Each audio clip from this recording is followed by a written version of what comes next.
అమరావతిలో కనీస మౌలిక వస్తువులకే ఎన్నో ఏళ్లు పడుతుందన్నారు జగన్. అసలు రాజధాని ఎప్పటికి పూర్తవుతుందని ప్రశ్నించారు. అమరావతి జోలికొస్తే ఊరుకునేది లేదని సీఎం చంద్రబాబు కౌంటర్ ఇచ్చారు. 1000 మంది సైకోలు వచ్చినా రాజధాని ఆగదన్నారు.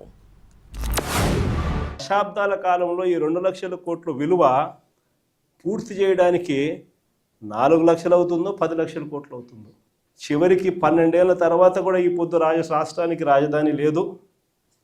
ఇంకా 20 ఏళ్ళ తర్వాత కూడా మన పరిస్థితి ఏమిటంటే అప్పుడు కూడా రాష్ట్రానికి రాజధాని కనిపించదయ్యా. అయ్యా చంద్రబాబు, ఇది మానుకో. ఆ 2 లక్షల కోట్లలో 10% పెడితే చాలు, 10% పెడితే చాలు.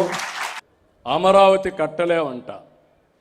నీలాంటి 1000 మంది కాదు సైకోలు ఎవడొచ్చినా అమరావతి ఆగదు.